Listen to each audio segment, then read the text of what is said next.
look at that match, maybe Flair was justified in walking out. Well, I said he was. Actually, the referee wasn't doing his job. He had a hard time in there. This man's the champion of the world. He doesn't belong in a tag match. Not only is he the champion of the world, but he's the president of WCW, so he has the authority to call the shots. Well, he should have fired everybody in the ring then. And I can tell you, if the president wants to walk out, that's what the president will do. All right, the opening bout brings in one half of the tag team high voltage. We call him Kaos, also known as Kenny Kaos, one of the big power men in our sport. He's been a fine tag team wrestler. Tastes a little bit of the flavor of the gold mine today, as he and Rick Steiner one time were the World Tag Team Champs. So he has all the ability in the world, but he's got to do it in singles competition here tonight.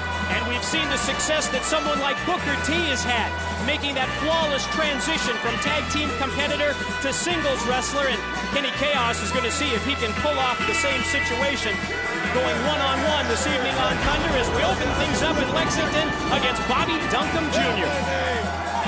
Big man from Texas, second generation.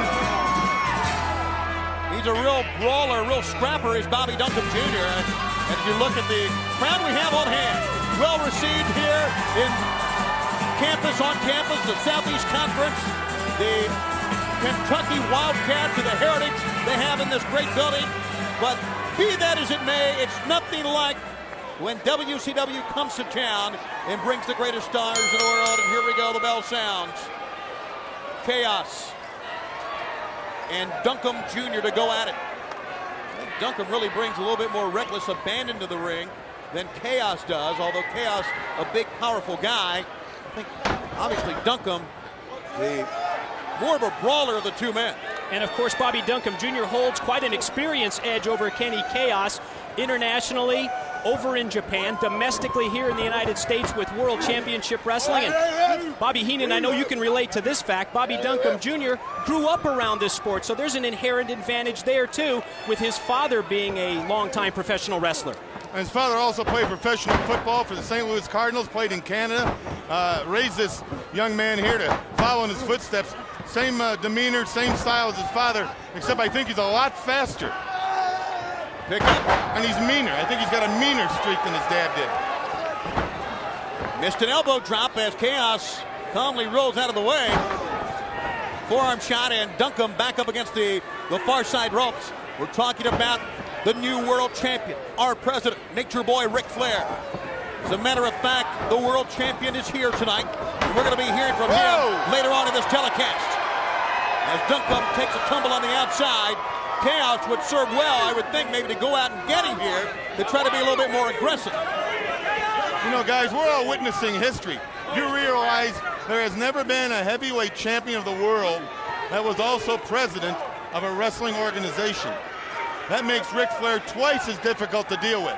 He's the first man in the history of this sport who's ever been president and world champion at the same time. Twice as difficult to deal with and twice as powerful as well as anyone that we've ever seen in this sport, along with the presidency, holding the world's title for the 14th time. Quite an accomplishment as we see the cover by Kaos and the 2 count on Duncan.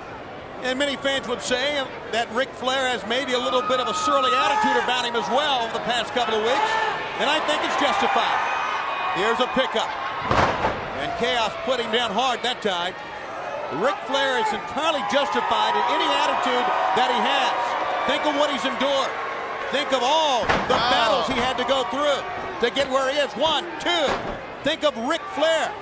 As a matter of fact, it is approaching now. Remember back when we were at Tallahassee and Ric Flair left, not under his own devices, but had to leave WCW? It'll be really a year in April. And think of the year that he's had and the turmoil that's gone down through his family. Entirely justified in any type of attitude he may have right now. Even to the point of walking out on Goldberg Monday on Nitro. Well, Mike, you got to look at it this way. They've tried to destroy this man's life, his family, his income, everything. 13 times heavyweight champion of the world. Now 14 times president of WCW. You have to look at this man with respect. Don't worry about him walking out on something. He's going to walk out on a lot more people before he's done. Into the ropes, and Duncan got the foot to the face. Here comes Bobby Duncan Jr. Go! Great combination move. Didn't want to pin him that time. Although Randy Anderson was down to make the count. Maybe made a mistake right there, because we've said it so many times that it really bears repeating. You never pull up on a man when you have a chance to get a win. That's what this sport's all about, winning and losing. That's what this sport's all about. Am I going to get a hello on that? That's what this sport's all about, winning and losing. You're right. Thank you. That is the bottom line. Here's a pickup. And Duncan drives him down with a great shoulder breaker into the knee. Too close to the ropes. Bobby Heenan, you talked about the football background of Bobby Duncan Sr. Well, this young man, Bobby Duncan Jr., also an extensive football background in his resume. College football star at the University of Texas. On to pro football as well before joining the ranks of professional wrestling. Played a little arena football, too. Yes, he did. He's a real athlete. Now what he should do there is bring his hands up a little more on that chin. That way with your thumbs you can hook the guy's nostrils.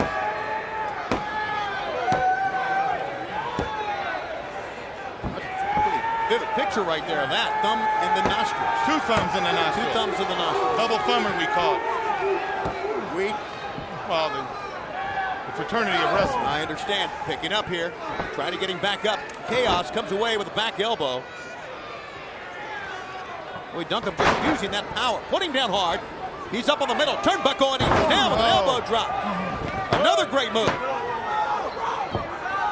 Too close to the ropes once again. After you drop that elbow, you got to pull him to the middle of the ring, drop another elbow, and then go for the cover.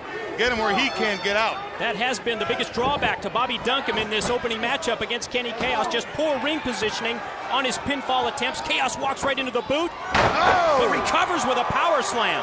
That time, Duncan just ran right smack down into him, and he 1-2, and he almost lost it on that, but Kaos, with a lateral press across the shoulders, did not hook a leg, did not get a combination that time, picks him up. Over the top release suplex that time, and Kaos. See, guys, you got to realize something. Being world champion for the 14th time like Flair is, everybody at WCW all over the world is gunning for this man. He's got what everybody wants. He's got everybody's future, everybody's income, everybody's... Oh! Duncan put him face first. He got him. And pinned it. Everybody's ticket to stardom. That's why he's got to be extra careful. He realizes it now. So when you're the world champ, you're the hunted man. And I think it was very apparent even before that match took place on Monday that Goldberg, Nash, and Hogan all had designs to get in the ring against the Nature Boy Ric Flair. Bobby Duncan is your winner. We're just starting. Come on back with us on TBS.